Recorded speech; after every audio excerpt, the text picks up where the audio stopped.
pode aplaudir bem forte o nome do Senhor. Aleluia. Aleluia. Você pode se assentar, por gentileza. Amém. Abra sua Bíblia aí, nós já vamos ir para a segunda sessão.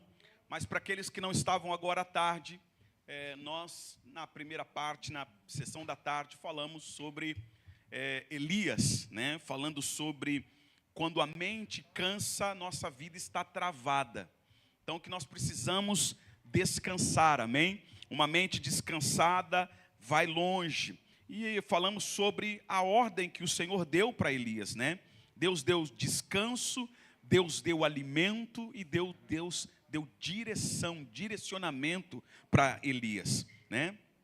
Então, na parte da tarde, nós falamos que muitas vezes não é cansaço físico, é acúmulo, né, de uma pressão emocional e que a gente precisa reorganizar a nossa alma. Quantos estavam aqui à tarde e foram abençoados? Amém? Elias chegou a dizer assim: eu fiquei só eu. E Deus disse: mais 7.000 aí nesse negócio aí, né? Então, que a gente reorganize a nossa mente para que a gente possa viver uma vida extraordinária. Amém? Falamos também sobre jornada. O que nós estamos fazendo aqui é uma jornada. Amém? Uma jornada de 3 capítulos, né? Para alguns, 4 para a gente, né? Que amanhã a gente vai estar pela manhã também. Então, uma jornada de 3 capítulos. A gente precisa aprender a seguir uma jornada, a ir até o final da nossa jornada. A gente não pode ser uma geração que começa as coisas e nunca termina. E nessa sessão de agora, eu vou dar o título para ela de A Dor que Você Esconde Está Decidindo Muita Coisa na Sua Vida. Amém? A dor que você esconde está definindo muita coisa na sua vida. O subtítulo, eu até gravei um story agora à tarde falando sobre isso. Feridas, e eu queria que você anotasse, aqueles que estavam já aqui, já estão um pouco mais habituados, pega papel, pega caneta, ou então no seu telefone, anota. O tema vai ser esse: a dor que você esconde está decidindo muita coisa. O subtítulo eu escolhi: feridas silenciosas comandam escolhas barulhentas.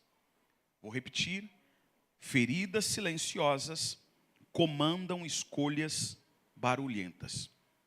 Agora, ao final, eu perguntei quantos querem ser conquistadores, né? Quantos querem vencer na vida? Todo mundo levantou a mão. Mas o vencer na vida é uma decisão nossa, né? É uma decisão tua. Você precisa decidir vencer. E como a gente vence? Quando a gente vence a nossa alma, quando a gente vence as perturbações mentais, quando a gente domina e governa a nossa mente. Aquilo que você não domina, aquilo que você não governa, vai governar você. Amém? Por isso, antes de finalizar, já agora no início, eu quero incentivar você. De novo, ontem eu falei e agora à tarde eu falei de uma maneira diferente. Volto a repetir. Não é sobre vender livros. É sobre você comprar uma jornada. Eu não sou conhecido, não brigo por isso, não me esforço por isso. Mas eu posso dizer para você que Deus tem sido fiel. Eu hoje, já disse para minha esposa que trabalha com as capas dos meus livros, nós precisamos atualizar. Hoje, esses 3 livros que aqui estão, não é proposital, mas esses 3 livros aqui, o Alcatraz 1, o 2 e a Borboleta, fazem de mim um autor best-seller. Já são mais de 20.000 exemplares vendidos só em português. Só na língua portuguesa. Depois do português, o primeiro idioma que é lançado é em espanhol. Depois acompanha o francês, italiano. Eu não falo italiano, não falo francês. Mas tem os nossos livros em italiano e francês. Quando eu retornar para casa agora, no mês de julho, eu vou lançar o Alcatraz 1, o 2 e a Borboleta em italiano, né? Então, só Deus para fazer isso. Então, é sobre uma jornada, amém? É sobre você comprar uma jornada que vai mudar a história da sua vida. Você não está só abençoando o nosso ministério, nós temos um propósito, um alvo para esses dias, da gente pelo menos vender 40 kits desses, mas não é sobre isso. É sobre você comprar algo. E eu quero incentivar você. Nunca leu? Essa é a oportunidade.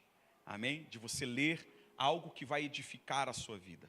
Eu tenho inúmeras Inúmeros testemunhos de gente que nunca leu na vida e que ao ler pegou um dos nossos livros e teve a sua vida abençoada, né? Compra, dê de presente para alguém, investe na vida de alguém, mas sobretudo invista na sua própria vida, né? Na sua chamada. Ler faz bem. Uma das coisas, um dos benefícios da leitura é que aumenta o nosso vocabulário. Alguém com vocabulário limitado é alguém que não lê. Essa é a verdade. E a gente precisa crescer, evoluir, parar de dizer, eu leio a Bíblia. Irmão, você precisa ler outras coisas. Porque quem quer vencer finanças, tem que ler livro de finanças, não vai ler romance. Entende? Pede e não recebe porque está pedindo mal. E na leitura é igual. Você quer superar relacionamento, você precisa ler coisas de recomeço. E aí você está lendo outra coisa. Então a gente precisa entender, libertação da mente. Você veio aqui porque você quer vencer em alguma área da sua vida. E que você reconhece que tem uma área da sua vida que está travada. Por exemplo, uma das áreas que travam muito a vida das pessoas é a culpa de pensar que não tem direito ao recomeço. E Deus é um Deus de recomeço. Como é que é possível você achar que não tem direito a recomeço se serve a um Deus de recomeço? Então eu preciso aprender que Deus é um Deus de recomeço, né? O ano passado, quando eu vim aqui, eu falei sobre o recomeço. Irmãos, o lugar mais difícil da face da terra é o casulo. Só cabe uma pessoa. E toda pessoa que não tem a alma e a mente sarada, ela quer meter outra pessoa dentro do casulo que só cabe uma. E é por isso que ela se revolta contra alguém que não ajuda ela. Mas o casulo só é um lugar para um. O casulo só cabe você. Você não tem como colocar outra pessoa no casulo. Você já viu a borboleta lá, né, no processo que ela está, ela colocar outra lá? Não, só cabe, é só um lugar para um. É um lugar de solidão, um lugar de sofrimento, mas é um lugar de cura. É um lugar de restauração. Agora pergunta para a borboleta se ela quer voltar a rastejar. Ela não quer voltar para onde ela veio. E já reparou que o ser humano volta? Porque não teve restauração mental. Não houve cura por completo. Por isso que a gente volta a fazer aquilo que fazia antes. Já viu que tem gente que quando desvia, faz coisas até que a gente diz, até que Deus duvida? Dentro da igreja, ele é calminho, ele vai para o mundo, ele avacalha tudo. Por quê? Porque é a mente. Né? Então, a gente precisa aprender a investir na gente. Depois lá atrás tem os livros. Então, essa noite eu quero falar sobre a dor que nós escondemos, que decide muitas coisas nas nossas vidas. Então, feridas silenciosas comandam escolhas barulhentas. Onde nós vamos ler para se basear? João capítulo 5. Verso 1 a 9, o paralítico de Betesda. Amém? Você conhece essa passagem, eu já preguei inúmeras vezes. Tenho talvez uma das mensagens que mais me impactou sobre esse texto, né? E eu quero ler sobre essa passagem, a cura do homem de Betesda. Diz assim, João 5, verso 1. Algum tempo depois, havia uma festa dos judeus, e Jesus subiu para Jerusalém. Existe em Jerusalém, perto da porta das ovelhas, um tanque, chamado em hebraico Betesda, tendo 5 pavilhões. Nestes ficava a grande multidão de enfermos, cegos, mancos, paralíticos, esperando o movimento das águas. De certo em certo tempo, descia um anjo do Senhor e agitava as águas, e o primeiro que entrasse no tanque, depois de agitadas as águas, era curado de qualquer doença que tivesse. Estava ali um homem enfermo que havia 38 anos. E quando Jesus o viu deitado, sabendo que estava assim há muito tempo, perguntou-lhe, queres ser curado? O homem enfermo queixou-se, dizendo, Senhor, eu não tenho ninguém que me ponha. Olha a queixa aí. Jesus perguntou o que para ele? Vamos lá, me ajuda aí, vamos interagir. Jesus perguntou o que para ele? E ele começou a se queixar. Ele começou a dizer, eu não tenho ninguém que me coloque lá. Essa não foi a pergunta. Tem hora que a sua vida não muda, porque estão perguntando uma coisa e você está respondendo completamente diferente. Você quer água? Eu não consigo chegar lá até o bebedouro. Não perguntei se você chega lá, perguntei se você quer água.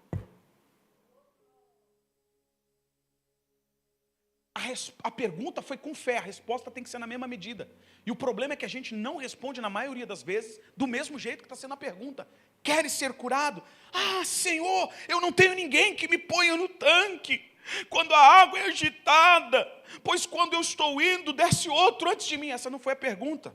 E ordenou-lhe Jesus, levanta-te, apanha o teu leito e anda.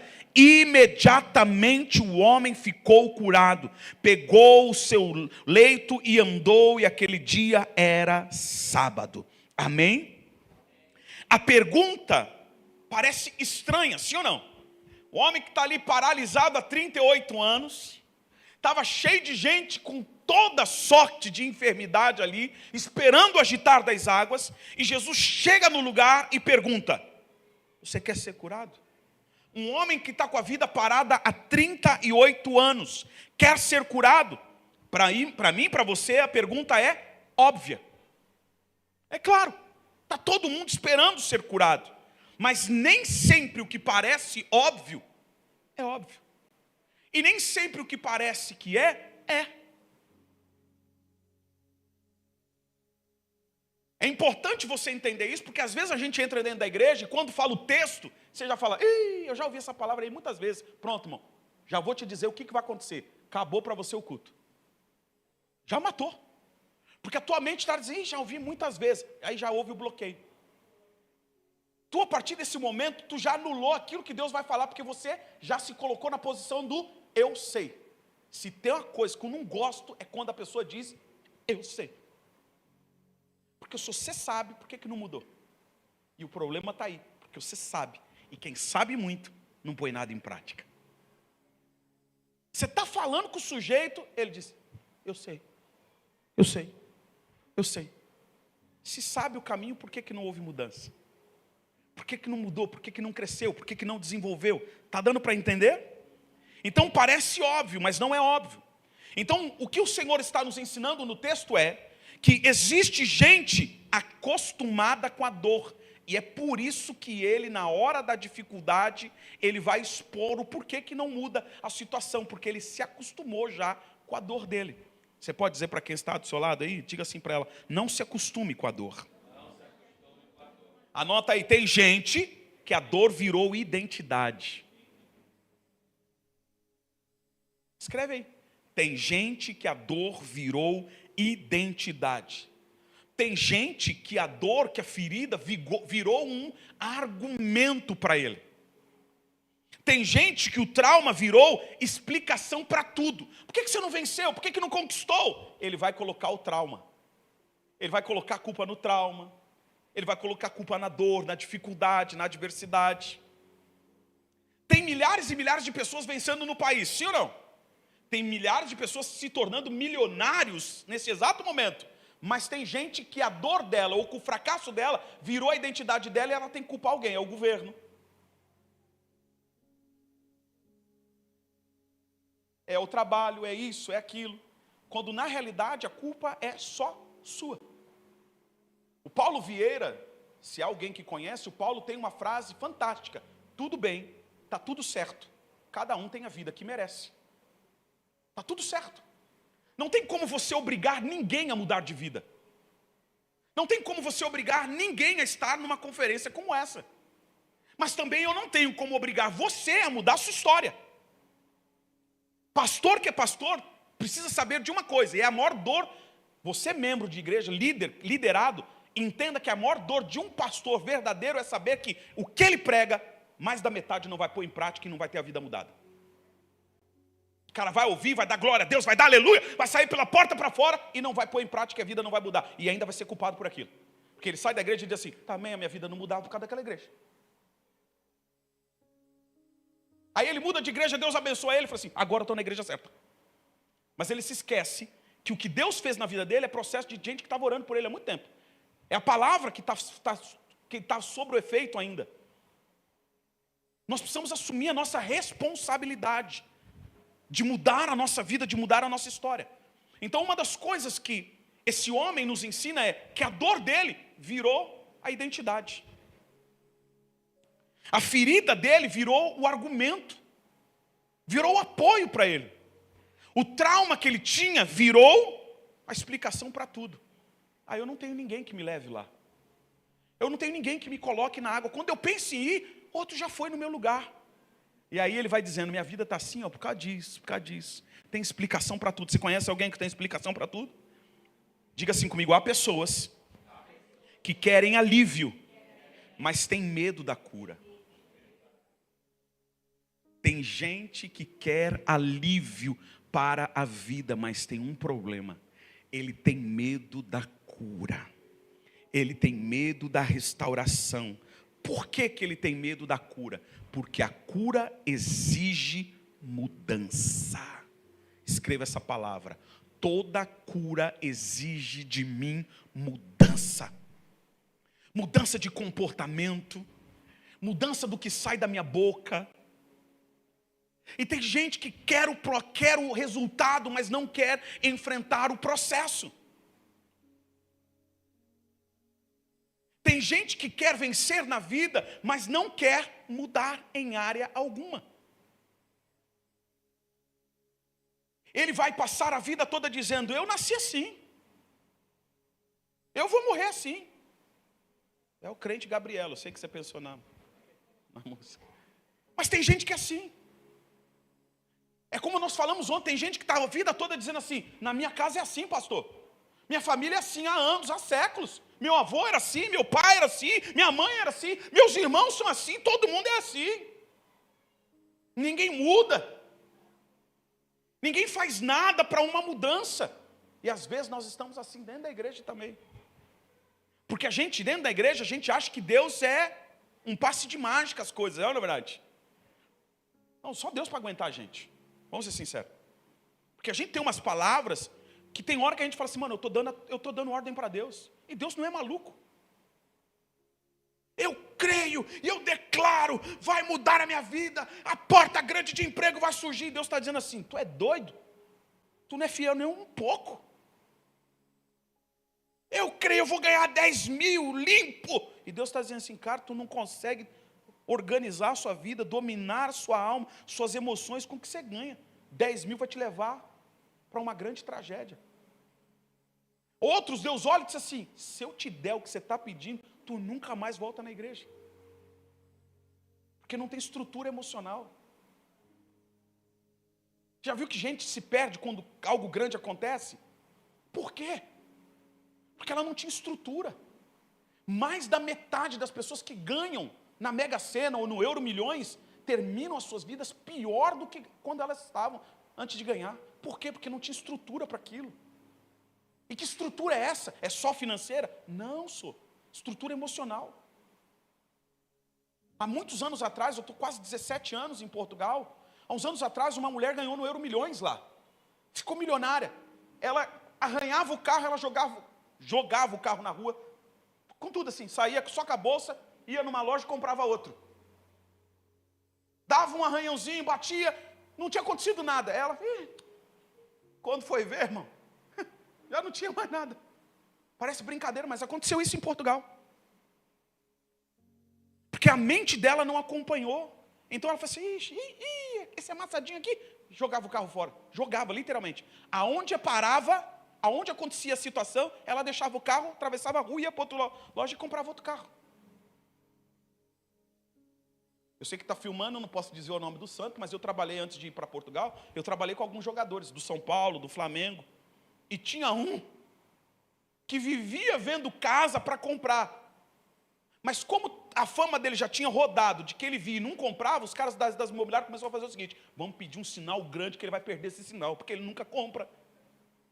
Aí quando ele entrava no lugar, os caras falavam assim: ó, vamos morder um dinheiro agora. E falavam assim: ele é burro pra caramba, ele é burro, ele é burro, ele é burro. E o dia que eu estava lá, ele falou assim: esse aí já perdeu 100 mil já, essa semana. Aí o outro falou assim: na outra semana ele perdeu 200. Porque entrava na casa, aí ele com a mulher falou: não gostei disso aqui. Não quero mais. Aí, mano, desistiu, os caras já faziam de propósito já. Hoje, aí, ó, não consegue viver. Por causa do emocional. Eu conheci um outro que estava em início de carreira e queria acompanhar o Ronaldinho Gaúcho. Aí eu lembro de um amigo meu que jogou no Flamengo e no Atlético, que disse assim para ele: presta atenção, ele já alcançou o sucesso. Ele já foi no topo. 100 mil numa champanhe para ele não é nada. Mas você está com um carro que você não consegue ter 10 mil para trocar o retrovisor do teu carro. Você tem uma mulher grávida e mora de aluguel. Se eu te falar o nome do jogador, ele nem mais está em evidência e continua jogando. Não deu certo, sabe por quê? Porque tentou ter uma vida, acompanhar uma vida que ele não estava pronto ainda e que ele nem tinha capacidade para aquilo. Mas por que as pessoas fazem isso? Por causa das emoções. E quando a gente não tem as emoções ajustadas, a gente começa a fazer coisas. Agora, senta com essas pessoas e elas vão culpar os outros. Atribuir aos outros aquilo que elas não conseguiram fazer, quando na realidade a responsabilidade era toda delas. Quem está entendendo? Então, há pessoas que querem alívio, há pessoas que querem cura, há pessoas que querem transformação, mas tem medo da cura. Por que tem medo da cura? Porque a cura exige mudança. E o primeiro ponto, o primeiro tópico que eu quero falar com vocês olhando para esse texto, feridas antigas criam comportamentos novos. Feridas antigas criam comportamentos novos. Feridas antigas criam comportamentos novos. Primeiro comportamento: quem foi traído pode desconfiar de todos. É assim ou não é? Hã? Quem já foi traído, irmão, está desconfiando de todos. E eu não estou falando só de relacionamento, irmão, estou falando de tudo. Você quer um exemplo de resiliência? Olha para pastor, irmão. Porque na sua maioria, pastor tem que ser resiliente, senão ele não suporta a vida. Porque todo dia a gente toma um tombo de alguém. Todo dia você tem que perdoar. O cara pronto que você tem que estar lá pronto para perdoar ele, para ele continuar ainda servindo ali. É ou não é? Agora, nós como é que fazemos? Olha como a mente é tão destruidora se a gente não dominar ela. Lembra que eu falei ontem? Se você não domina a mente, se você não restaura ela, você será dominado por ela. Então, se você não dominar a sua mente, a doença vai vir e vai dizer assim, todos vão te trair. E aí você começa a se isolar, você começa a viver isolado, porque você acredita que todas as pessoas vão trair a sua confiança. Vão trair você em algum momento. E gente que está assim, está presa em alguma área. Então, quem foi humilhado pode se tornar o quê? Agressivo. Tem gente que é agressiva de tanta humilhação que ele sofreu. O desconfiado é porque já foi traído. Ou já traiu. E ele desconfia de tudo e de todos. Quem foi rejeitado está sempre implorando migalhas emocionais. Posso repetir? Feridas antigas criam comportamentos novos. Quais os comportamentos? Quem foi traído pode desconfiar de todos. Quem foi humilhado pode se tornar agressivo. Quem foi rejeitado pode sempre implorar migalhas emocionais. O que isso quer dizer? A pessoa pensa que escolhe livremente, mas muitas escolhas vêm da dor. Vou repetir. As pessoas pensam que escolhem livremente a vida, mas grande parte das suas escolhas é da dor. Aquela pessoa que trabalha de forma desenfreada, quase não para em casa, porque ela tem que sempre ter ali uma bolacha a mais, um iogurte a mais, é porque um dia na infância passou dificuldade. E a mente dela pensa, ele já ganha bem, ele já trabalha, não passa dificuldade, mas a mente deixa ele pensar que se ele não fizer isso, vai faltar. Lembra que nós falamos, quem estava aqui à tarde, lembra da culpa espiritual? É a mesma coisa. A gente se sente culpado. Pode faltar, vai faltar. Quem está entendendo o que Deus está dizendo? Quem está entendendo? Amém? Então, muitas decisões, ou muita decisão adulta, anota isso aí. Muita decisão adulta nasce de uma criança que foi ferida. Muita decisão nossa nasce de coisas que nós vivemos na infância. Você consegue entender isso? Muitas das nossas decisões passam por aquilo que nós vivemos na nossa infância. Quantos anos esse homem estava ali na beira do tanque de Betesda? A Bíblia não fala, né? Mas estava parado há 38 anos. 38 anos parado. Quando Jesus pergunta, alguém que podia mudar a sua história, pergunta se ele queria ser curado, o que ele falou? Eu não tenho ninguém que me coloque lá.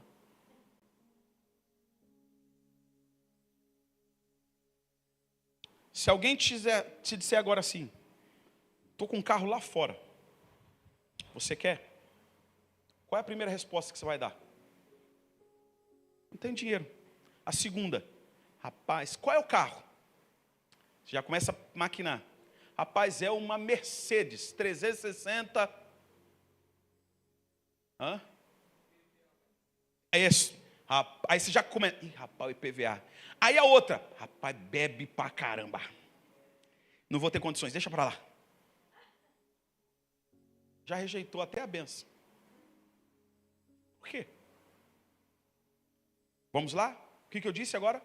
Muitas das nossas decisões nós tomamos com base daquilo que nós passamos na infância. Vou te relatar 2 casos aqui. Do livro que eu falei agora há pouco. Lembra da tigela, da travessa, do pernil? Um outro caso. A moça cresceu num lar que havia muita briga por causa do dinheiro. O lar tinha muita briga. O pai e a mãe brigavam muito por causa do dinheiro. E era sempre quando caía o salário. O pai foi ficando velho e ela foi crescendo e ela se tornou uma enfermeira. Ela foi evoluindo e o pai teve um acidente. Ela agora está no hospital e nas mãos dela, junto com os médicos ali, o pai morre. Qual era o trauma que ela tinha? Briga todos os dias, briga sempre forte quando o salário caía. Quando ela começou a trabalhar, ela no mesmo dia torrava o dinheiro, porque a cabeça dela dizia: existe briga por causa de dinheiro, então eu não fico com dinheiro.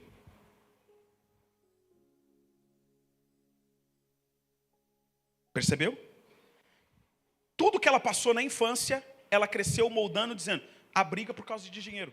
Quando ela se tornou adulta, começou a trabalhar, ela gastava no mesmo dia o salário dela todo, porque ela dizia, sem salário, sem dinheiro, não há briga. O dinheiro para ela era o trauma, era mal. O segundo bloqueio que ela teve, ou o terceiro, se for assim, ela ficou bloqueada na sua profissão por causa do pai ter morrido nas suas mãos ali, no hospital. Então, muitas das nossas decisões são tomadas assim. Baseado no que os outros estão falando, mas com base na nossa dor, naquilo que nós não curamos. Posso te falar uma coisa? Dinheiro não é espiritual. Dinheiro é emocional. Mas a igreja espiritualizou ele. Ora aí para ver quanto você vai ofertar. Dinheiro não é espiritual. Dinheiro é emoção. Não espiritual. Mas nós tornamos o dinheiro espiritual. Mas dinheiro é emoção. Muitas das compras que nós fazemos não está ligada a uma necessidade, está ligada a uma dor que nós temos. A dor de não querer ficar para trás. Eu tenho que ter o carro, eu tenho que ter a televisão, eu tenho que ter a roupa que todo mundo tem, ou que todo mundo vai ter, porque eu não posso ficar para trás. Eu tenho que estar na moda. Olha para os jovens, irmãos, são os que mais sofrem. Que nós chamamos hoje de bullying na escola. Olham para o tênis, ei rapaz, você não tem esse tênis, todo mundo está usando. Mas o pai não tem condições de comprar. E aí começam as guerras em casa, porque ele acha que o pai não é bom para ele, porque não dá aquilo que ele gostaria de ter. Porque não dá aquilo que ele gostaria de conquistar. Você consegue entender?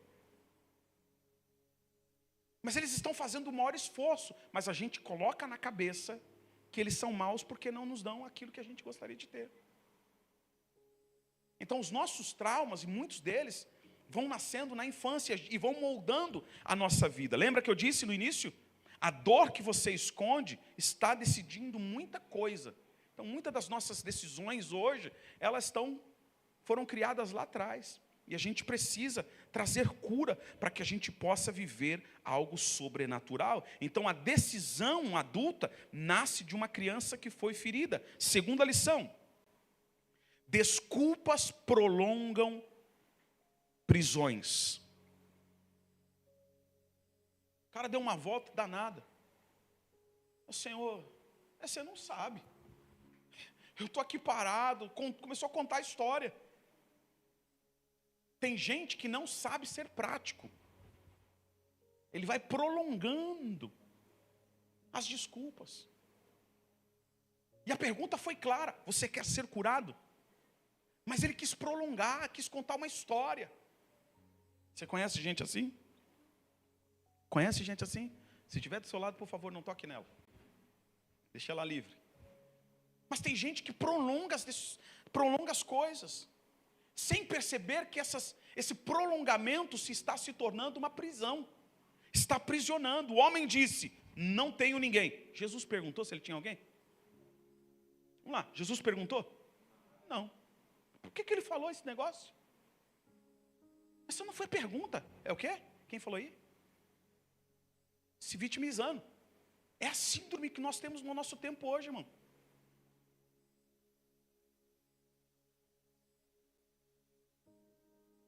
O que ele disse? Eu não tenho ninguém. Qual outra coisa que ele falou? Quando eu tento, outro vai lá. Outro desce antes de mim. A pergunta não foi essa. E aí posso te dizer, a razão dele era real? Ele tinha razões reais? Sim, a razão dele era real. Mas as razões reais também podem virar muletas permanentes. Captou? As razões eram reais? Eram verdadeiras? Sim. Outro descia antes dele? Sim. Mas, mesmo as razões reais, se nós não tomarmos cuidado, elas vão virar muletas permanentes. Lembra da história que eu contei ontem? De um amigo, filho de um deputado, que viu o cara com um tumor aqui e falou assim: eu vou te ajudar, meu pai vai te ajudar, meu pai sempre ajuda. Me dá o teu nome aqui, eu vou. Não, eu não quero não. E o Gabi ficou olhando para ele: como assim você não quer? Eu não quero. Se o teu pai me ajudar a me levar para um lugar e eu operar isso aqui, meu irmão, eu não vou pedir mais nada. Olha a mente. Mas peraí, irmão, tu vai estar livre. Tu não vai ter mais essa enfermidade, tu vai poder trabalhar. Mas tem gente que não quer. Eu me lembro agora de uma senhora negra, forte, que morava na rua, perto da minha casa, numa pracinha. Ela era milionária. A família ia lá, tirava ela, ela voltava lá, para aquele lugar. E ela ficava o tempo todo sentada. Feito um Buda. Morreu ali. Senhora de idade. Porque a cabeça dela, ninguém conseguia internar, e quando internava, ela fugia e voltava para o mesmo lugar. Meu irmão, a história é surreal. Tu podia levar ela para qualquer lugar do canto do mundo. Quando você assustava, passava uma semana, um mês, 2 meses, você falava assim: morreu, agora curou, daqui a pouco, quando via, a mulher estava lá. Voltando para o mesmo lugar, para o estado de necessidade. Vegetando. E se nós trouxermos para o nosso conceito da vida, muitas vezes a gente está no mesmo lugar, parado há muito tempo no mesmo lugar, da mesma maneira que o Senhor mesmo, que Deus falou ali para o povo: vocês ficaram tempo demais aí dando volta, e não saem do Egito, com as mesmas desculpas. O que aquele povo falou? Moisés, vamos trazer para o nosso dia? Está de brincadeira? Se tirou a gente de lá? Lá a gente tinha um monte de coisa. Tinha falsezinho, tomatinho, uma beterrabazinha, tudo ia. Uma nossa casinha, tinha janelinha, um jardinzinho, as nossas plantaçõezinhas. Agora nos tirou de lá para morrer aqui, no deserto? Opa, o Senhor olhou e disse: que morram no deserto agora. Fruto daquilo que você falou. Fruto da tua boca. Há muita gente dentro da igreja. Não vamos falar para fora, porque fora o cara não conhece, mas você conhece a palavra. E tem tanta gente dentro da igreja que está morrendo pela boca. Eu não sou capaz, eu não consigo, eu não tenho ninguém que me ajude. E o Senhor está dizendo, eu sou tua força, eu sou teu ajudador, mas a tua mentalidade precisa mudar. E para a tua mentalidade mudar, você precisa decidir que ela vai mudar, porque ela não vai mudar num passe de mágica. Senhor, muda a minha mente. Você ora, mas você tem que fazer a sua parte. Senhor, eu quero passar no concurso público, eu quero passar na prova. E o Senhor está dizendo, você está estudando, camarada? Porque como Deus pode te lembrar de algo que você não estudou? Quem está entendendo? Se eu estivesse na Assembleia de Deus, estavam falando, fala a Deus. Tinha gente rodando a peãozinho. Ô Senhor. Vou trazer amanhã a gente traz uns 3 assembleanos aí, roxo mesmo aí para. Você está entendendo, irmão? A decisão é tua. Eu disse ontem, eu estou escrevendo meu próximo livro, que o nome é esse: a decisão que muda tudo. Não é de Deus, é a minha. Porque Deus não vai fazer se eu não tomar uma decisão. E vou te dizer que você canta e às vezes nem percebe. Você canta. Se decidido estou, é fiel para cumprir. O meu Deus nunca falhará. Eu sei que chegará a minha vez. Como a sua vez pode chegar se você não tomou a decisão ainda? Como a sua vez vai chegar se você não tomou a decisão de sair de prisões, de coisas que prendem você, que prende a mente, que prende o coração? Às vezes a gente está orando e achando que Deus vai fazer num passe de mágica, que Deus está dizendo, faça a tua parte que eu farei a minha. Mas a gente não quer fazer a nossa parte, porque a nossa parte exige uma coisa muito difícil. Não é fácil, é difícil, eu sei que é mudar. E mudar aquilo que se tornou um hábito é mais difícil ainda. Porque está impregnado em você, parece que cai parte da roupa. É o hábito de procrastinar, é o hábito de estar sempre dizendo de forma negativa, é o hábito de duvidar, é o hábito de não acreditar, é o hábito de acreditar que todo mundo vai trair, que todo mundo vai decepcionar, que todo mundo vai fazer alguma coisa. E aí a gente vai vivendo desconfiado de tudo, de todos, e a vida vai passando, e quando a gente percebe, meu irmão, passou. A vida passou e você perdeu chance, perdeu oportunidades, portas deixaram de abrir, porque você colocou na mente, a mente não mudou, e o coração sempre pensou, alguém vai me decepcionar. Eu nem quero chegar naquele lugar ali, eu não quero chegar naquela igreja, eu não quero me aproximar muito. Já conhece gente assim? Não, eu vou sentar aqui, não quero muita aproximação, porque alguém vai fazer alguma coisa. Não, irmão, vira a página, muda isso. Tem gente que vai passar pela vida e não construiu absolutamente nada, justamente porque a mente não permitiu que ele construísse. Justamente porque precisava mudar alguma coisa. E às vezes, irmãos, a gente está dizendo, mudar custa muito. Mudar não custa muito, irmão. Mudar custa só a sua decisão. E você precisa decidir. A gente está orando para Deus fazer algo e Deus está dizendo, eu preciso que você decida. Você conhece alguém que por onde ele passa, se ele vê um carro, ele diz, é esse, Senhor. Passa outro, ele disse, esse também. Aí passa outro, ele disse, esse também eu gostava. E Deus diz, você não consegue nem se decidir um carro. Me dá uma casa. Qual a casa? Quantos quartos tem? Como ela é? Me dê uma família. Decisão tua. Como é o marido? Como é a esposa? Qualquer um serve. Então tome aí um cachaceiro, bebum, que você todo dia vai buscar ele lá no bar. Misericórdia, assim. Aí viramos crente.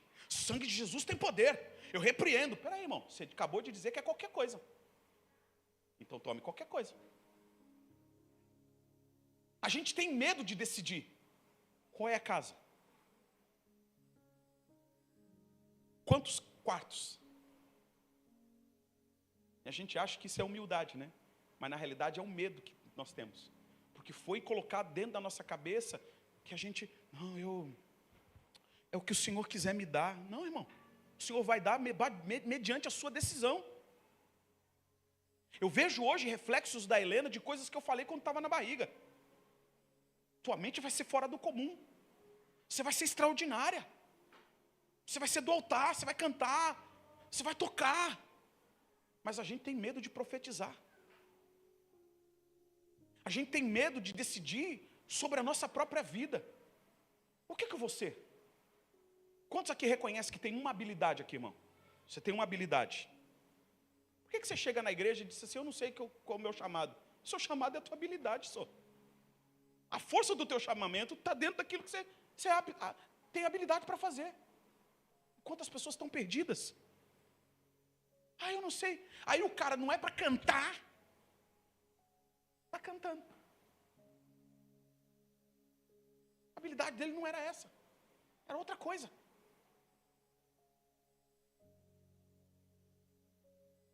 Deus tem um chamado forte dentro de você, mas precisa haver primeiro um desbloquear da sua mente. E quando eu falo chamado, não estou falando só dentro da igreja, irmão, estou falando para tudo. Porque se você não desbloquear a sua mente, desculpa te dizer, nem dono de empresa você vai conseguir ser. Porque para ser empreendedor, a mente tem que ser desbloqueada. Por isso, a vida, desde a escola, desde casa, vai nos levando a sempre trabalhar para os outros. A nunca ter coragem de ousar, de fazer aquilo que está no nosso coração. E aí nunca nasce nada. Você já leu o livro Mais Esperto que o Diabo? Alguém já leu? Bom, esse livro é fantástico, é uma aula. Na entrevista o diabo diz, eu estou em todos os lugares. Eu estou por todos os lados. E quem eu mais pego é quem tem a energia baixa. Quem eu consigo dominar a mente. Quem eu consigo travar a mente, é esse que eu pego. Quem você não pega? Pergunta Napoleão Hill. Quem pensa? Quem pensa eu não pego. E aí você olha para a Bíblia, muita gente criticou esse livro, mas você olha para a Bíblia diz o seguinte, como imagina em sua alma, Provérbios 23, 7, como imagina em sua alma, quem imagina? Quem imagina? A mente. Pensa. Quem pensa em sua alma, assim ele é. Mas se você não pensa, você é aquilo que todo mundo falar. Por isso que tem muita gente que a pessoa diz assim, você é um lixo, você não vale nada. Por que a pessoa acaba se tornando aquilo? Por que ela cai? Porque ela aceitou aquilo. Ela começou a ser um depósito de tudo que era mal que as pessoas estavam jogando. Ela nunca colocou um freio, ela nunca colocou um limite. Quem está entendendo? Eu nem sei porque que eu estou falando isso, porque não está nada disso anotado ali. Mas escute, a libertação da mente está quando você entende que o inimigo, ele vai lutar para prender o seu pensamento, para que não sejamos cabeças pensantes. Augusto Cury, já há anos lá atrás, já estava falando sobre isso. Antigamente você fazia conta, você fazia tabuada na cabeça. Hoje você não faz mais, porque o telefone já colocou na palma da tua mão.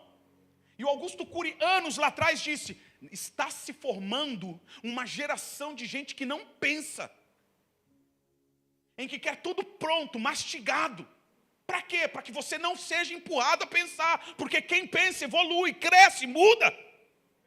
E o inimigo não quer que a gente pense, porque se eu não pensar, eu me torno escravo de um sistema que diz, esse aqui é o seu limite, esse aqui é o seu quadrado, você só vai até aqui, você só pode fazer isso aqui. Quem está entendendo? Eu não sou aquilo que o inimigo diz que eu sou, mas também não chegarei aonde as pessoas dizem que eu vou chegar.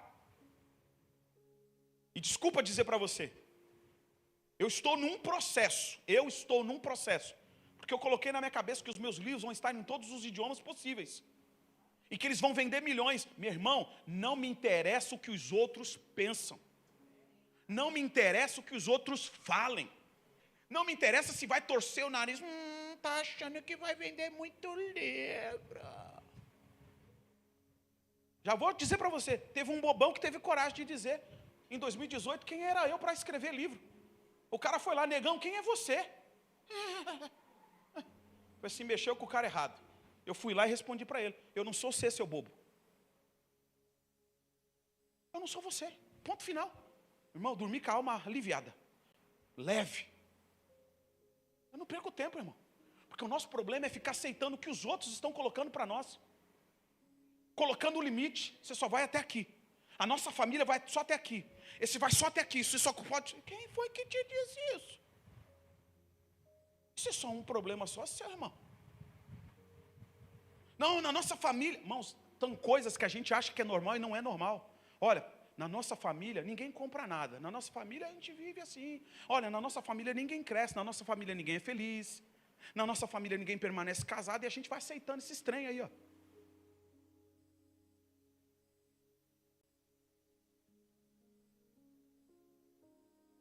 Tem hora que você tem que colocar limite. Eu, quando estava diante da juíza lá em Portugal, eu disse para ela: minha esposa é portuguesa, eu não sou. Ela é, eu não. Na minha terra a gente tem um lema: sou brasileiro, não desisto nunca. Então, senhora, assina esse papel aí, bota o processo, bota para fechar a igreja. O senhor está me ameaçando? Não. Mas eu estou dizendo que amanhã eu estou aqui, com a televisão. Eu vou fazer, nós vamos bagunçar essa cidade aqui. Eu quero ver quem vai se levantar. Quero ver se esses caras vão botar a cara ali.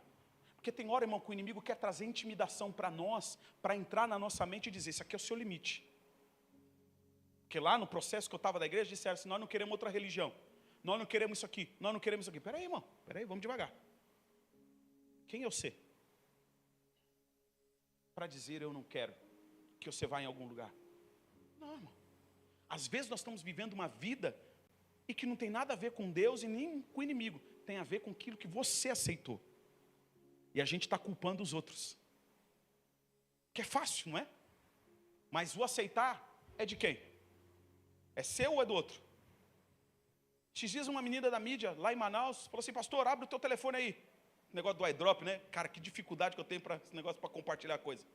Aí eu não consigo de jeito nenhum ligar lá o iDrop. Ela ligou para mim. Aí ela falou assim: aceita aí. Quem aceitou? O meu telefone. Fui eu que aceitei, não foi? Se eu não aceitar, não vai. A limitação é você que aceitou. Você só está com a vida limitada, a vida só para porque você aceita. Ninguém é mais culpado do que você. Ah, mas falaram isso, fizeram isso contra mim. Espera aí, irmão. Mas você aceitou ficar na dor. O problema não é o que te fizeram, o problema é que você aceitou ficar nisso daí. Está virando um amuleto, está virando uma desculpa. E desculpas prolongam a prisão. Lembra que eu falei ontem?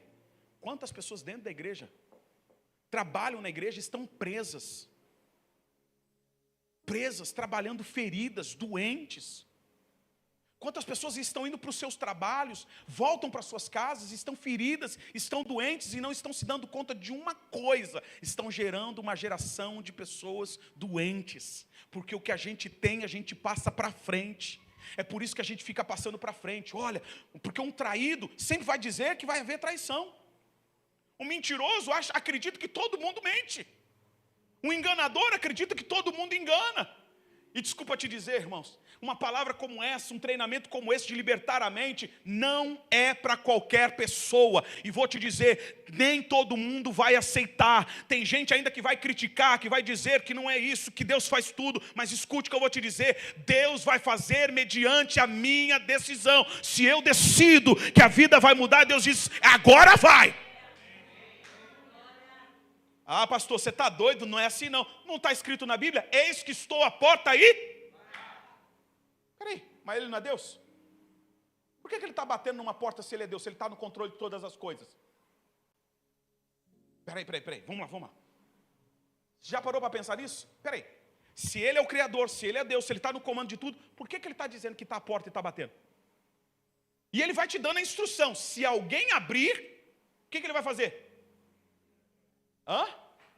Ele entra. Depois de entrar, ele vai fazer o quê? Vai comer com você, vai cear com você. Ou seja, ele está dizendo: eu só entro se você me convidar. Eu não sou ladrão, eu não roubo, eu não vou roubar a tua mente, eu não vou roubar o teu coração. Eu só entro se você permitir. Se você abrir a porta, eu entro, e depois de entrar, eu sento na mesa com você. Posso te dizer uma coisa? Mesa você não coloca qualquer pessoa. Mesa é lugar de comunhão. Mesa é lugar onde eu passo tradição, onde eu passo as leis. Por isso Satanás luta para a gente sair da mesa. Há uns anos atrás, em Londres, foi feita uma pesquisa que o item menos valorizado de uma casa hoje é a mesa. Eu gasto dinheiro com carro, eu gasto dinheiro com telefone, com um monte de coisa, mas não sou capaz de comprar uma mesa cara, porque a mesa virou um item desvalorizado. Um come na sala, o outro come em pé, o outro come em outro cômodo, o outro nem come, porque o Satanás quer separar as famílias, porque era na mesa que o pai dizia: na nossa casa é assim. Na mesa o pai dizia assim: a tradição da nossa família é essa. Mas a gente foge da mesa, porque na mesa vai ver cura. Na mesa você tem que conversar, na mesa você tem que falar. Na mesa vai ter o confronto, mas vai ter a restauração, vai ter a libertação. Então o Satanás vai tirando as pessoas da mesa, para que não haja cura, para que a mente não seja liberta. E aí, querido, sabe o que vai acontecendo? Ao invés de estar na mesa, sentando e ouvindo a instrução do pai, você está na rua, ouvindo as mentiras de Satanás. E pouco a pouco o inimigo vai roubando a nossa mentalidade. E aí quando senta na mesa, se sentar, o outro fala assim: ah não, isso aí, você está errado. Você está errado, você está careta. É aí que entrou essa tradição do tá careta. Porque ele está ouvindo lá fora, ele está sendo alimentado lá fora. Lembra de tarde? Senta, descansa e ouve a direção. Mas a gente já não tem mais tempo. A gente vive muito corrido. Sentar na mesa perde muito tempo. A gente já não tem mais tempo. A gente gasta muito tempo com outras coisas e já não para mais para sentar na mesa. Fora da mesa é perigoso, irmão. Nós devemos voltar para a mesa, porque na mesa vai haver cura para a nossa casa. Na mesa vai haver restauração. Na mesa há o ajuste. Na mesa é lugar de comunhão, é lugar de você dar risada, mas cada um está num lugar. Antigamente você saía aí, você via nos metrôs, você via nos ônibus, nego lendo livro. Hoje está todo mundo com a cabeça no telefone, jogando, fazendo qualquer outra coisa. A gente gasta tempo demais com coisas que não são produtivas, que não acrescentam nada na nossa vida. A gente chega ao ponto de dizer assim: por que você não faz isso aqui? Porque eu não tenho tempo. Mentira, o tempo não existe. Você que cria ele, ou seja, o tempo também é uma coisa que eu decido criar. Eu crio o tempo. Por que você não lê? Por que você não compra o livro? Eu não tenho tempo para ler. Mentira. Você não compra, não lê, porque não é prioridade sua. Mas o que se tornou prioridade, se tornou um hábito. E esse hábito, avalia ele, para ver se ele está construindo a sua vida ou se ele está destruindo você. Se ele está te aproximando de ter uma mente saudável, ou se ele está te aproximando de ter uma doença. Esses dias atrás saiu uma matéria de uma mulher que perdeu a família e perdeu 2 casas por causa de jogos. Perdeu a família, perdeu 2 casas.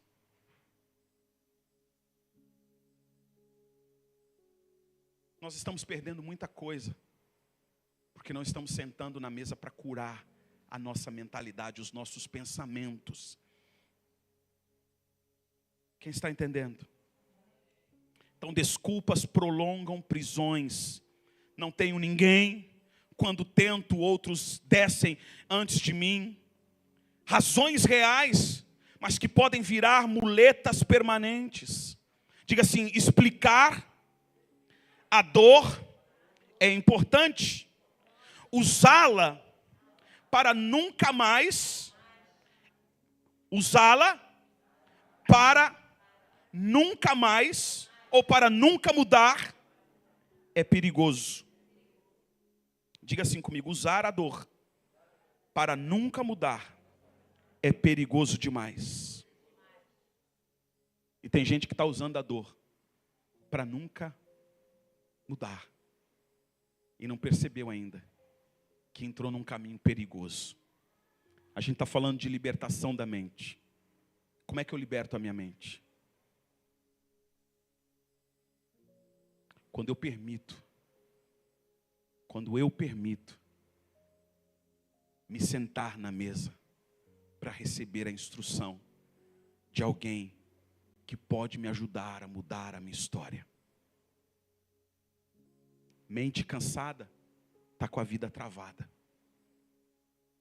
A gente precisa parar, sentar na mesa A gente vive uma vida muito corrida, irmãos. Sim ou não? A gente corre demais. E por correr demais, a gente não está percebendo que o tempo está passando.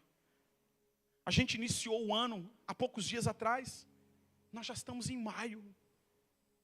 Os dias estão cada vez mais curtos. A vida está passando cada vez mais rápido. Olha para mim. E a gente não está sabendo aproveitar a vida. Porque a mente não descansa. E a gente vive só trabalho. Produzir. Fazer. E não consegue desfrutar da vida. E não desfrutamos porque nos sentimos culpados de parar um bocadinho para descansar.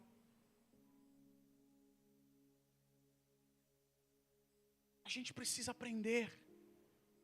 Porque a gente fala muito do descanso de Deus, mas a gente nem sabe o que é descanso do Senhor. Porque a mente não descansa. Tem gente que quando vai deitar, a mente continua trabalhando de tal forma que você nem descansa o corpo. Porque o cérebro não descansou. Que você está pensando demais. Quem conhece gente assim? Quem é assim? Tem coragem de falar? Eu sou assim.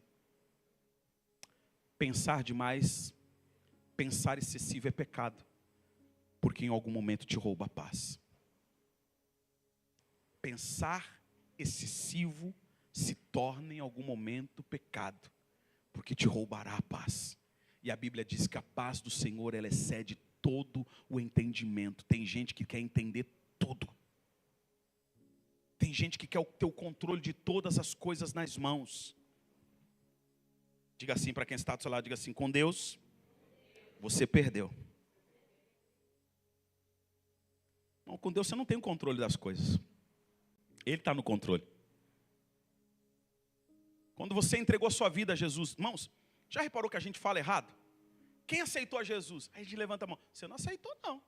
Ele que te aceitou. Você não tinha poder de aceitar ele. Ele que te aceitou. Espera aí. Nós estamos invertendo a parada aí. Quem quer aceitar Jesus? Aceitar, não. Quem quer receber ele. Porque ele que nos aceita. E vou mais longe. Tem gente que o diabo nem quer ir lá no inferno. Tem gente que o diabo sobe lá e fala assim, ó, esse aí, eu já assino aqui, estou passando para você, esse cara eu não quero lá não, ele é perigoso demais. Ele é capaz de tacar fogo lá no inferno e tirar o meu cargo. Bom, tem gente que é muito doida. Tem gente que o inimigo não quer entrar nele não, ele força o inimigo a entrar nele. Tem gente que o inimigo fala assim, eu não vou nem passar perto desse cidadão aí. Deixa para lá, não mexe com ele não. Tem gente que já é ruim por natureza. Agora voltando aqui, irmão, você não tem poder de aceitar, ele te aceitou. Ele te recebeu no aprisco dele. Ele está te recebendo debaixo das asas dele. E é debaixo das asas dele que você é seguro. É quando você está debaixo das asas dele que a sua mente é renovada. Que a sua mente é restaurada. Longe, fora. Salmo 91 diz o quê? Aquele que habita a sombra do Onipotente. Irmão, só o cara com paz mental pode compreender esse texto. 1000 cairão ao meu lado, 10.000 à minha direita. Irmão, é gente pra caramba. Não, vou ser sincero. Não, a Bíblia é muito louca, não é não? Hoje a gente tem que tomar cuidado, porque depois isso para até no fuxico depois. Não, mas Deus tem umas paradas que é diferente, Ana. 1000 cairão do meu lado, 10.000 à minha direita. Irmão, é gente demais. Mas eu não vou ser atingido. Eu vou só olhar com os meus olhos. Irmão, se você não tiver a mente saudável, você não consegue compreender um negócio desse. Como é que está caindo 1000 de um lado, 10.000 na direita? E eu não sou atingido. E ainda está dizendo que eu vou ficar olhando com os meus olhos. E que ainda eu vou ficar contemplando a recompensa dos ímpios. Irmão, por isso ele começa dizendo, aquele que habita. Eu não habito nessa cidade, eu visito ela. Você tem propriedade para falar daqui, eu não tenho. Porque eu não habito nela. Eu visito. Quem está entendendo? Por isso ele começa dizendo, aquele que habita no esconderijo do Altíssimo. Vou mais longe, o salmista chegou a dizer, em uma ocasião, dizendo assim, para a alma aquietar. eu calei e sosseguei a minha alma. Como é que você cala e sossega a alma? Com uma decisão tua. Você tem que dar uma voz de comando. A tua alma precisa entender que você que governa. Os teus pensamentos precisam entender. Tem alguém que está no controle desse negócio aqui. Espera aí, eu não vou fazer isso. Eu não vou falar isso. Eu não vou entrar naquele lugar. Eu vou ter uma mente saudável. Eu vou procurar estar sempre associado a coisas que vão produzir crescimento para a minha vida. Mas a gente começa a viver uma vida ociosa, só de trabalho, só de trabalho, só de trabalho, só de trabalho, só de trabalho, só de trabalho, só de trabalho. E aí chega em casa, mas você não tem tempo para mais nada, você vai tomar um banho, vai dormir. E aí vive uma rotina, viver um hábito. Ora quando dá, já ora deitado, cansado, Senhor, e dorme. Não chega nem ser a girafa lá do Madagascar. Eu acho que vou do... Você nem chega a falar isso. Você nem consegue, porque você já está dormindo. E aí a gente vai vivendo no automático, vai vindo na igreja como uma rotina. E aí coisas não vão mudando, por quê? Porque a gente não é intencional. A gente se tornou passivo a muita coisa. É culpa do governo, é culpa disso, é culpa daquilo, é culpa do irmão, é culpa da igreja, é culpa de fulano, culpa de ciclano. E a gente não assume a nossa responsabilidade. Que a vida não está andando por minha culpa. Se eu não ganho o que eu queria ganhar, é por minha culpa, não é por causa dos outros. Se eu não estou produzindo mais, se eu não estou vencendo, se eu não estou conquistando, não tem a ver com os outros, tem a ver comigo, com a minha decisão. Eu não procuro melhorar, eu não procuro crescer, eu não procuro avançar, eu só fui aceitando a vida. E aí depois a gente quer criticar a canção do Zeca Pagodinho. Você está deixando a vida te levar.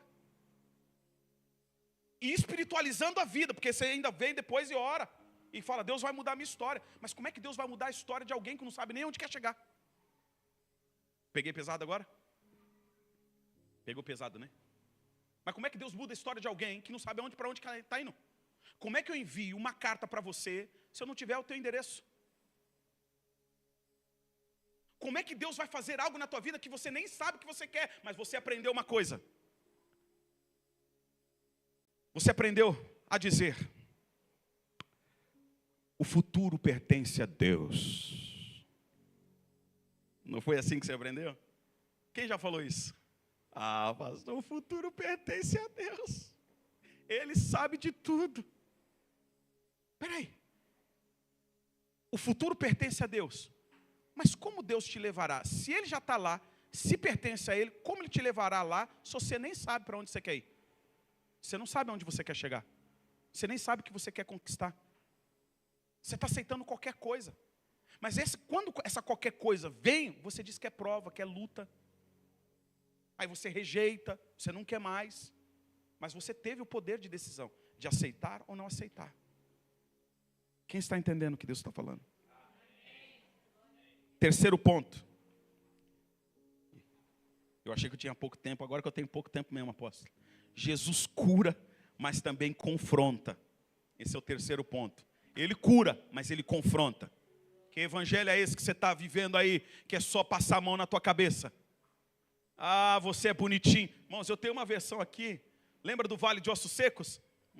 A minha versão é muito fofa. Porque ela diz assim: ó querido filho do homem. Ó querido filho do homem. Ó fofinho filho do homem. Irmão, o evangelho cura, mas ele confronta também. Sabe qual é o problema da nossa geração? Não aceita confronto. Antes do confronto vir, muita gente rapa fora da igreja. Ele só não faz isso no trabalho porque ele recebe dinheiro lá. Porque se ele não recebesse, ele tinha saído fora do trabalho. Mas na igreja ele julga que como não estou sendo pago, ele já percebe. Rapaz, olha o olho do apóstolo ali. Ele vai comer o meu fígado agora. Antes que ele coma o fígado, eu vou embora.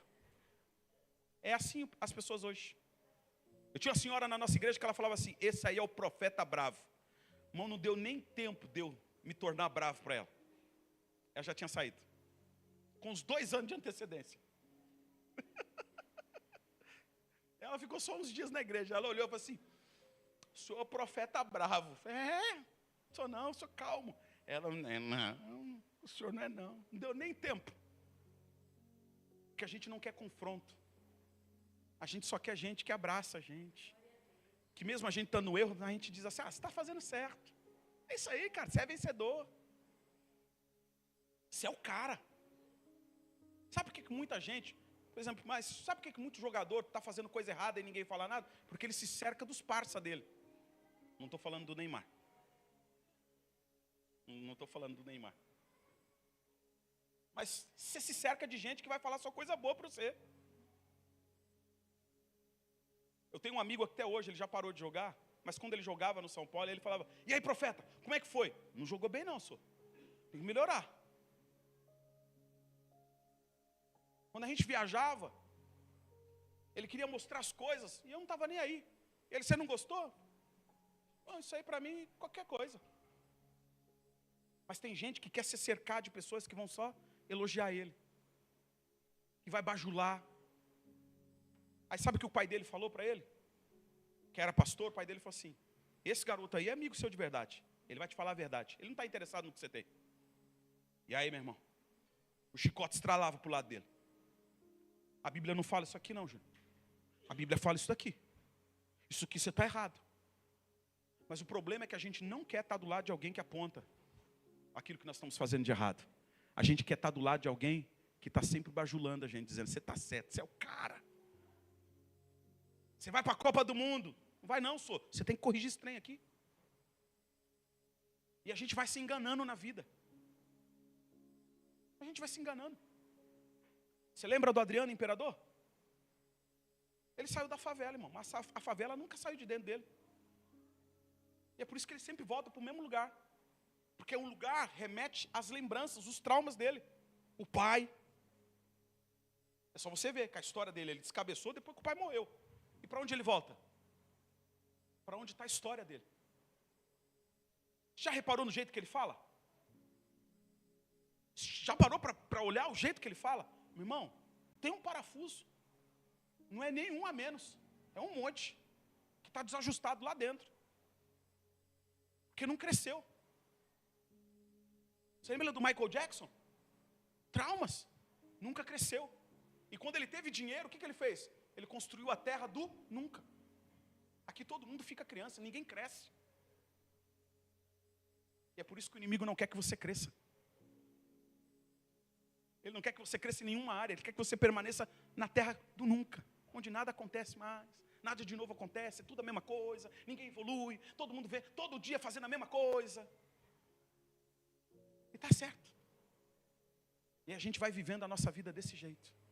Mas hoje Deus quer mudar a minha história e a sua história. Hoje Deus quer produzir crescimento, mudança, transformação, restauração em todas as áreas das nossas vidas. Nós precisamos aceitar isso e nós precisamos mudar, aceitar que o confronto vem. Jesus disse, levanta-te, para de ficar aí. Eu não tenho ninguém, levanta-te. Esse é o confronto, sai da onde você está. Levanta, muda a tua mente, muda a mentalidade, muda o que está saindo da tua boca. Senhor, levanta. Levanta. Você viu Jesus pegando na mão dele, levantando ele? Não, disse, levanta aí, cara. Levanta aí. Quem está entendendo? Quem está entendendo? Eu vou tocar você, diz o Senhor. Mas você também precisa responder. O problema é que o Senhor está nos tocando e a gente não responde ao toque. Eu estou te prosperando e você continua dizendo que não tem. Eu te curei e você continua dizendo que está enfermo. Deus está dizendo assim, eu estou te capacitando e você continua dizendo que não é capaz. Ele toca, mas você precisa responder. Tem gente esperando Deus fazer sozinho aquilo que exige a decisão humana. Tem coisas que exigem a sua decisão. Diga assim comigo, milagres acontecem onde a responsabilidade começa. Onde é que o milagre começa? Onde a tua responsabilidade começa. Você precisa ser responsável por você mesmo. Para de ficar terceirizando as coisas, a culpa para os outros. Assuma a sua responsabilidade. Quem está entendendo? Quarto ponto para a gente terminar. Quem levanta quem levanta precisa sair do ambiente antigo. Quem se levanta precisa sair do ambiente antigo. Me lembra agora, embora não esteja ali na anotação, lembra de Betsaida? Jesus curou um cego lá, não foi? E o que ele fez para ele? Falou para ele: não volta mais dentro daquela aldeia não, sai fora. Ele ia voltar para o estado que ele estava antes? Não. Mas tem lugares que já não pertencem mais. Existem ambientes que já não pertencem mais. E aí, irmão, tem gente que Deus curou e ele está voltando para o mesmo lugar. Tem gente que Deus restaurou e ele está voltando para o mesmo lugar antigo. Lugar antigo, vícios antigos, bico velho.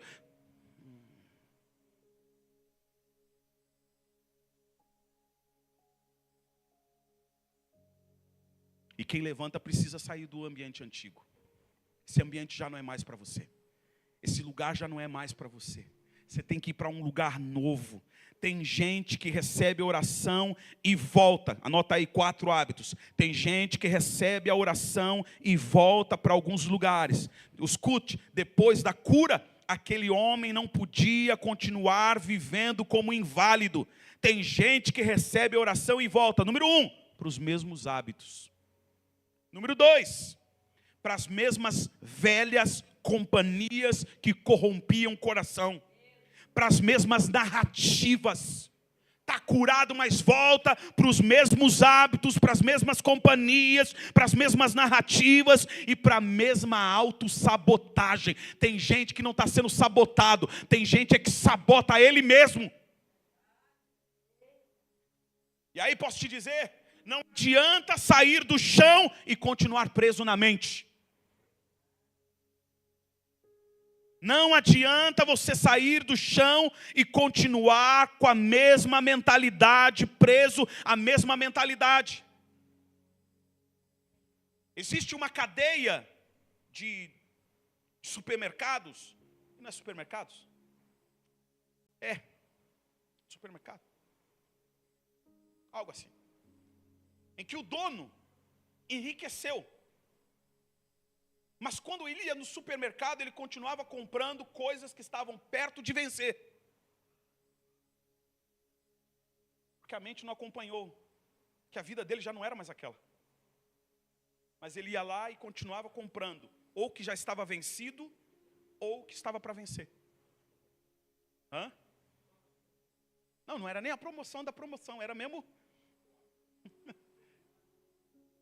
Porque a mente não acompanhou. Tem hora que você tem que sair do lugar onde você está, irmão. Porque as más companhias vão corromper você. Tem gente que não vai ficar feliz com o seu crescimento. Tem gente que não vai ficar contente com a sua mudança de mentalidade. Tem gente que não vai gostar. E vou mais longe, tem gente que quer trazer você para o mundo dela, para o padrão dela. Ela não quer que você evolua. Ela não quer que você desenvolva. Olha a proteção de Deus. Olha Deus protegendo a mente. Sai de Betsaida. Não volta para aquele lugar. Não é porque você vai voltar ao mesmo estado que você estava antes. Mas eu estou protegendo a tua mente. Porque tem sempre alguém que vai dizer para você: você não merece isso. E Deus quer que você proteja a sua mente, guarde o seu coração. E aí tem gente, irmãos, que ele fez parte de uma parte da tua vida, mas você quer carregar aquela pessoa para a vida toda com você. Para todos os lados. Tem gente que fez parte de um momento da tua vida. A porta abriu e você está dizendo assim: você vai entrar no paraíso junto comigo. Aí, irmão, ele entrou no paraíso com você, ele vai destruir. É aquele cara que vai pegar o teu livro, vai pegar as tuas coisas, vai pôr defeito. Não, mas peraí. É o cara que vai pegar, ele vai olhar e dizer assim: ih, rapaz, olha, tem um erro aqui. Aí você já vai ficar frustrado. Já vai ficar perturbado. Porque Ele não produz e não quer que você produza. Ele não cresce e não quer que você cresça. Você entra em certas mesas e está tentando arrastar para a mesa que Deus está abrindo para você, gente que não está no nível ainda para aquele lugar. E como é difícil entender, porque a gente na igreja espiritualiza tudo. E eu vou terminar, irmãos, para orar. Amanhã a gente termina. Mas a gente espiritualiza tudo. A gente quer arrastar junto com a gente todo mundo. E quem não acompanha a mentalidade que Deus colocou em você, a mudança da tua mentalidade, ei, eu preciso te dizer, chega uma hora que você tem que cortar.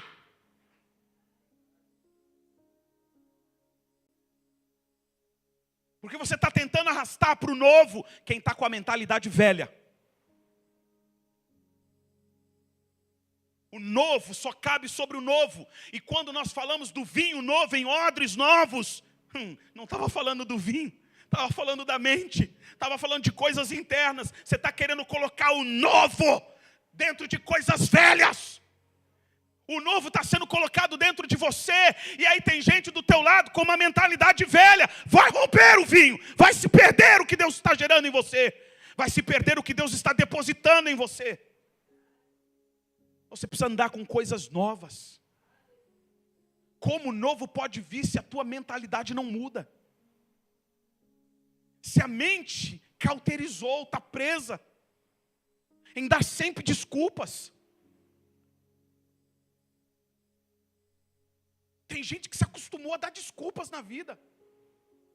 Desculpas para tudo. Eu tenho uma mensagem que virou um treinamento que diz: toda desculpa é uma grande desculpa. Baseado em Davi. Davi podia ter dado desculpa, irmão. Espera aí, vou lutar contra o gigante nada, pá. Eu fui o último a ser chamado para entrar dentro da casa. Disseram que eu não sou do exército. Por que eu vou levar? Você já parou para pensar numa coisa, irmão? Olha aqui para mim.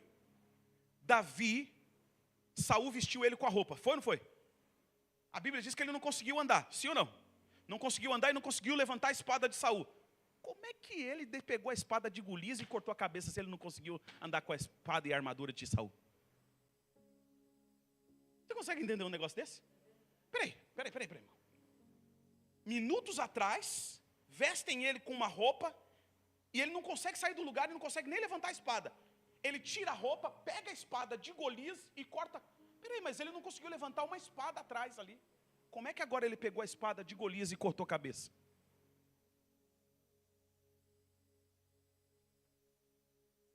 Tem hora que você está tentando usar a roupa que não é tua, que é dos outros. Tem hora que você está tentando levantar uma espada que não é tua, é dos outros. Tentando viver uma vida que não é tua, é dos outros. Tentando ser quem você não foi chamado para ser, para tentar se enquadrar. Fica dentro da força do teu chamamento. Se Davi tivesse matado Golias com a espada de Saul, todos dariam glórias para Saul. E Deus não divide a glória dele com ninguém.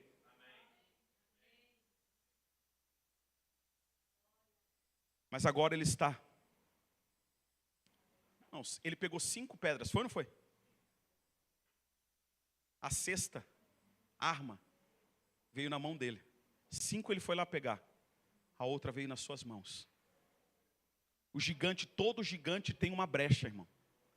Todo gigante tem uma brecha. Todo gigante tem uma brecha. Todo gigante tem uma falha.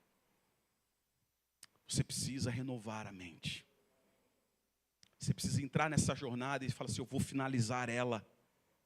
E a minha mente não vai voltar ao estágio que ela era antes. Porque nem a borboleta volta para o mesmo lugar de rastejar. O tempo de rastejar, Deus está dizendo nessa conferência, acabou. O tempo da mente ficar parada acabou. O tempo de ficar cauterizada acabou. O tempo de não evoluir, de não crescer acabou. Há uma mente nova, mas não só para o reino, mas uma mente nova para você lá fora conquistar coisas extraordinárias, coisas sobrenaturais. Fica de pé aí, eu quero orar por você. Fica de pé, por favor. Fica de pé. Coloca a mão no seu coração. Coloca a mão no seu coração, por favor.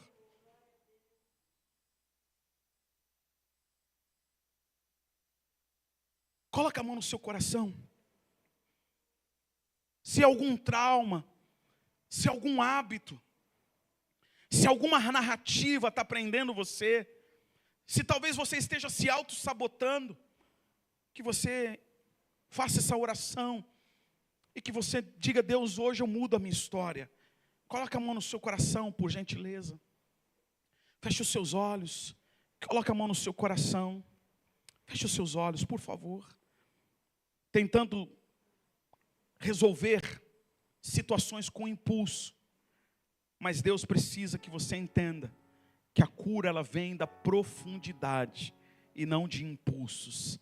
Pai, revela dores escondidas esta noite. Pai, quebra padrões emocionais esta noite. Dá coragem para mudar, Senhor.